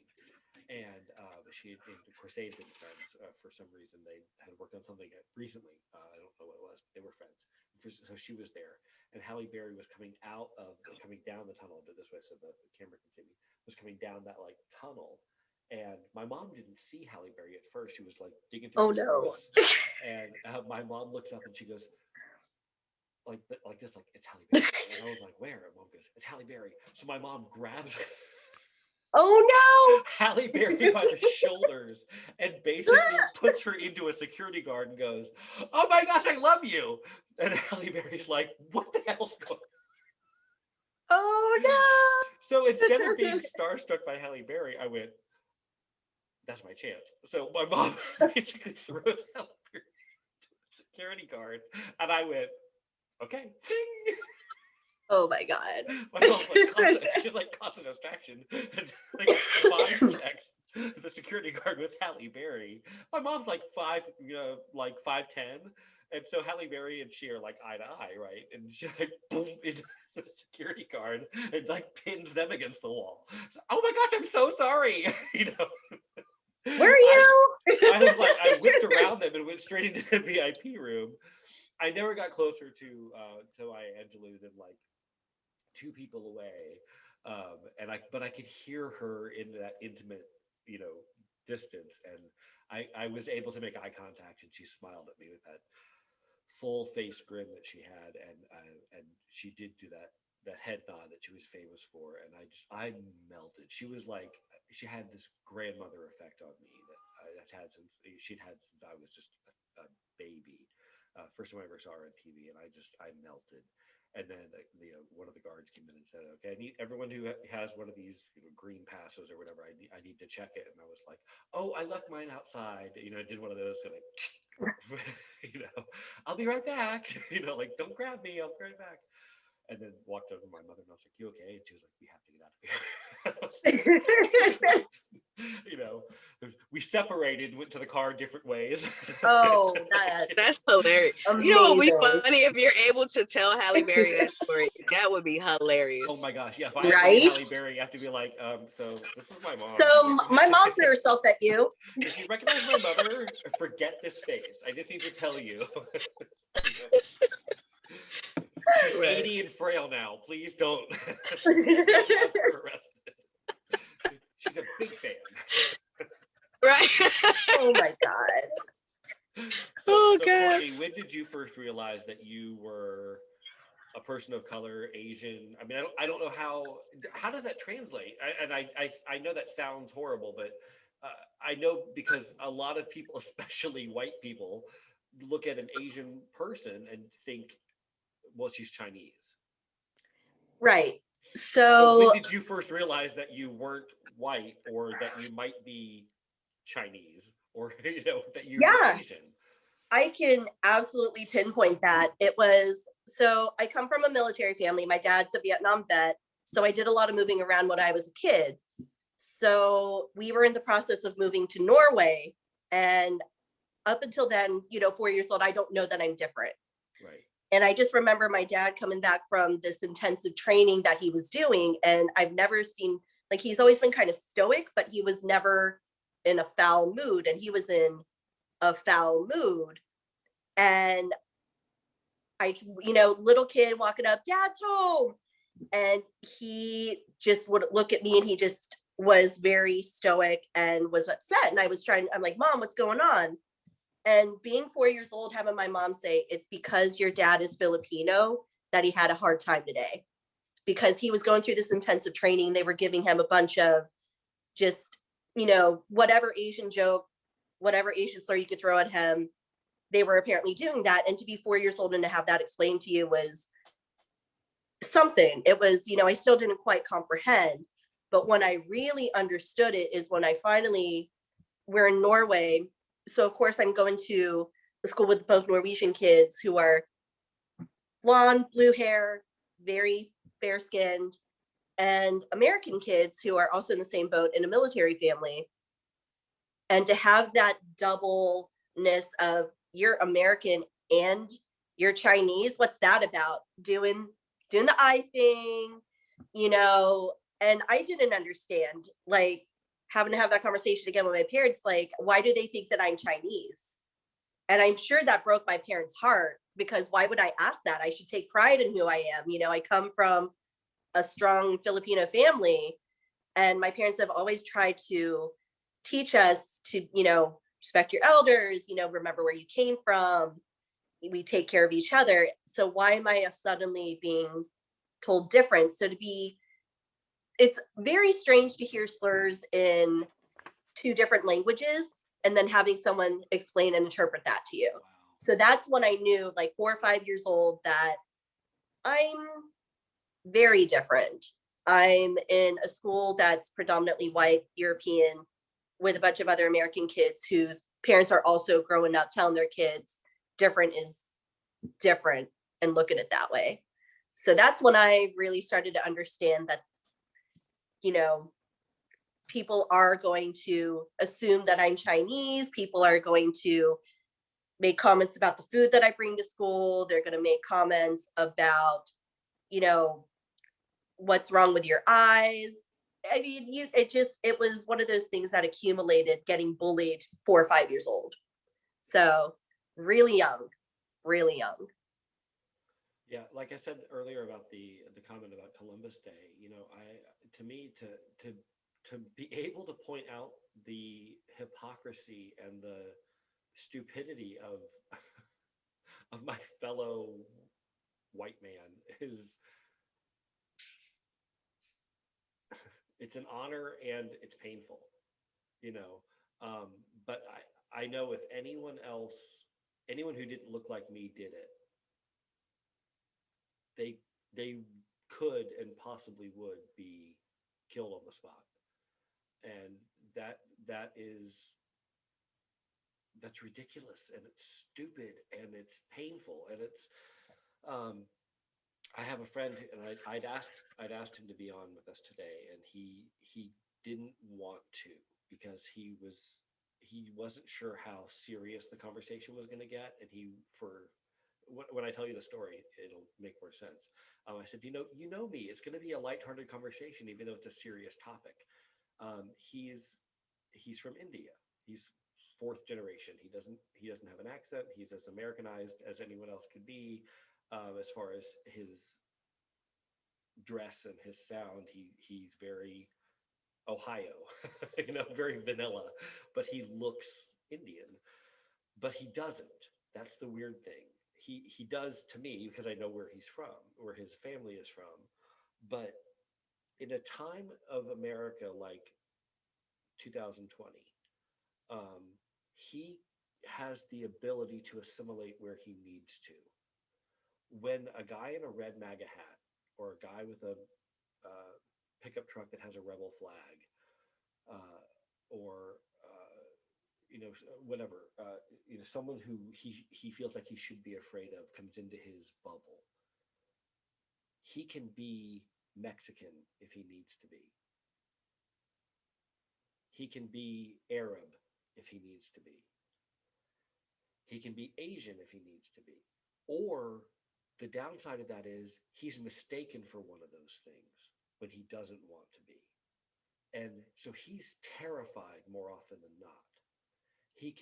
And the good thing is he can put on an accent. He's got that ability, like we three as performers, the three of us as performers, can kind of fall into that role. And I know the three of us use humor to diffuse situations very often. And he tries that. It doesn't always work for him because of the way he looks. He looks, to an angry redneck, and I'm using a blanket term, to an angry redneck, he looks like a towel head. He looks like an Arab first, or a Mexican first. And he's neither of those. Not that those things are real, a terrorist or whatever. That the tunnel vision. But he looks like the thing that the angry redneck is going after. Um, but he fits that look. But he's Asian, he's Indian, he's, you know, and so right now, when he goes out into an area that is known for or has had a recent history of anti-Asian hate crimes, he makes himself sound Latino, Mexican specifically. Um, when he, I'm getting a little emotional for him. Um, when he goes to an area that is anti-Mexican, he tries to sound Indian. When he goes to an area that is anti-Indian, he tries to sound, you know, more Mexican. Like he assimilates where and how he needs to, and I think that's a brilliant ability to be a chameleon like that. But how horrible is it that he has to do that in America in 2020 and in 2021? You know, there's a stat I wanted to put up before we end.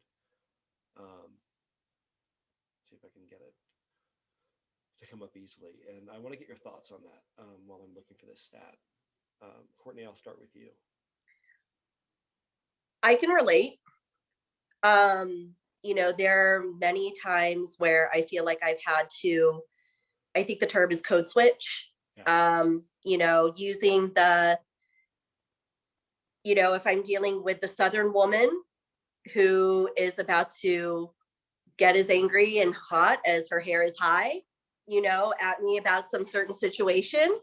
I think that there have been times where I've had to make a higher pitch in my voice, sound a little more like a valley girl. Maybe I'm not as threatening. I'm not as threatening to you right now. There have been times where I've had to lower my voice and be a little bit tougher and maybe look a little bit angrier because, and it's really messed up to say this, but it's, you know, if they look at me angry and my skin may be a little bit darker to them and then they'll just want to leave me alone.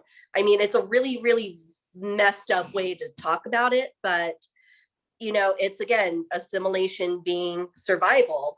Like, how do I code switch to make this situation work for me to where I can make it home to the people I love, you know, and that is something that I think in many small ways that I deal with every day, maybe not so much as other people of color, but it's still there because it's just so encoded in what I've learned and what I grew up with having to do. Yeah. Mm-hmm. I've known him since high school, and I know that he's had this ability, and it's great when he needs to do it or when he chooses to do it. It's horrible when he has to do it out of survival, you know, to survive. So this statistic, the statistic, is a direct result of, you can tell from the dates, direct result of the Trump rhetoric, which is just ridiculous and completely uncalled for. You know, that's because of Donald Trump calling it the Asian flu, the China virus. You know, so I wanted to see, I wanted you all to see that. That is the time that Trump was saying, you know, this is because of you know, China releasing the virus and it came from a lab and it was intentional and it's their fault. And, you know, that's been disproven so many times that it's just ridiculous that it should never even leave anyone's lips except to be stated as false. You know, this has been disproven. So I wanted to put that up there. That's all I have. I want to hear anything you guys want to say as a closing statement. But I so appreciate you being on the show. Any final thoughts? I just want to say, I think what I love, honestly, just, you know, being someone from the Black community, when white people call out other white people for their racist bullshit, I love it. I love it. I love it. I love to see it. Keep doing it. Keep doing it, you know. And then as far as like the code switching, same, you know, the unfortunate part too, as far with the code switching, is that when you code switch in a corporate setting as a Black person, then you get ridiculed in the Black community. You get told that you're brown nosing, or that You're not black enough. you're acting, you're not Black enough, or you're acting white. And it's just like, and then you hear, oh, you're a good egg. You're one of the good ones, and it's just like, how does that even mean? But so assimilation, unfortunately, it's unfortunate that we have to do it. You know what I mean? And even within the Black community, hell, there's certain areas of Jacksonville I won't go in just because of violence. You know what I mean? Or Black on Black crime, which I think is completely made up. But anyway, um, it's just because I was taught to speak, just regular. I wasn't you know what I'm saying? And What does it's that just mean? right, What like, does that mean? so it's like I'm not Black enough for the Black community, but it's just like, Girl. so yeah. But yeah, my final Don't thought make me is, call your mom. What does right, that mean? right. What does that even mean? But my final thought is that, white people, please continue to call out other white people, and don't feel so pressured to feel like you have to do anything special for people of color. You know what I mean? In terms of, oh, let me give you money, or let me throw money at this thing, or let me just show my face. Like, no, get Give into them the money, they'll system. take it. Give them money. Right. No, but really, I mean, yeah, I would honestly, definitely take the money, no, buy their good. Buy from if you're gonna buy a painting, right. buy from a person of color. Buy from a If you're person of gonna go color, to you a know what I show mean? anyway, go to the show Exactly. But of Support a person of directly. color. Yeah. support directly, right? Yeah, Or, support directly. and like I said, go into those, think about how you can infiltrate the system that is already there. You know what I mean? Because just throwing money at it, just dumping a whole bunch of money into an organization, that's great. But then once that money runs out, then what? Right. You know what I mean? Let's try to figure out how to change the system, and how to, because honestly, let me tell you why. Jesse Ball DuPont was a very well-known racist here in Jacksonville, Yeah. right? And she actually did not want her money to go to anything that was other than white, right? Right. But, and I'm sure she's probably rolling over in her grave now that her money has been like You know what? distributed to other I people. watched the Tina Turner documentary last night, and Yeah, the best thing that Tina Turner did when she walked away from Ike is she said, "Take everything. I want my name." so my Because she name. Yep, reclaimed her name, and she was like, "I don't want anything but my name, because I'm gonna make this name that you made me have. You yep, forced me to have. I'm gonna make it my own, and you will rue the day yep, you yep, made me have it." yep. And look what she did So with it. Courtney, final thoughts. You're Sorry, on my mute. dog was being a butthead. That's okay. My dog's like running crazy in the background. I think these conversations are important and they need to continue. I'm absolutely grateful for this opportunity because it gives me a chance to learn. I think we never stop learning. And I think that's so important in having these conversations, is to listen as much as we can contribute.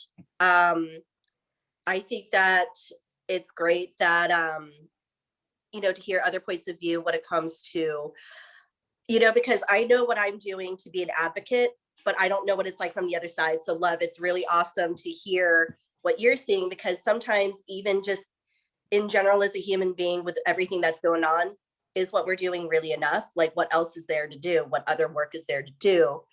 I think that, if, as far as one thing that we can do for the Asian American Pacific Islander community is just ask how you can help, ask what they need, support directly, support your Asian artists, your Asian, not even just Asian, just any place that's a person of color is running, just support directly, go to their restaurants, get to know them as people, because when you start to get to know the people, you know how to help. And I think that's part of the big picture that people don't get. Absolutely. I totally agree with both of you on those final thoughts. Thank you both for being on. I want to have you both on again as soon as you're ready and able to talk about whatever it is you have to promote next, because I know you are both so talented and such amazing artists. Uh, I know, Courtney, you always have a show coming up at some point. So the next time when it's safe to start having shows When again, it's safe. yes, please, Yes. please let me know and I'll have you on again to promote your shows. And Absolutely. Love, I know you always have something going on, and I try to share your podcasts and all of your stuff as soon as I see it pop up on social media. I'm like, click, click, click, click. I try to share your stuff as soon as I see it. I know I must miss something because I can't share it possibly as fast as it happens, but I do try. And next time you've got a book or an LP drop, you please, if I miss it, you put it in my messenger and I will share it as fast as I can. I got you. I love appreciate you. both so much. Thank you so much for being on, and just Thank you. please make sure Thank that you. you keep me abreast of everything that you're doing, and I will make sure that my people follow your people and get everything out there. And I just realized how that sounded. I did not mean it that way. I meant It's okay. It's okay. I wanted to I say, meant, Courtney, continue fighting, continue pushing, continue doing all the wonderful things that you're doing. It's okay, Mike. It's all right. I meant my viewers and listeners follow your viewers and listeners. I didn't know. I make sure the white people follow the Asian and the black people. You know what I mean? Right. Just make sure all the white people follow us both, Mike. That's it. This is I'm in charge of all the white people, and y'all are in charge of all the people of color. exactly. It's COVID brain. I'm blaming it on COVID brain. Oh my God. I love y'all. Mwah. Love you. Thank you. Love ya. Bye. Bye. Bye.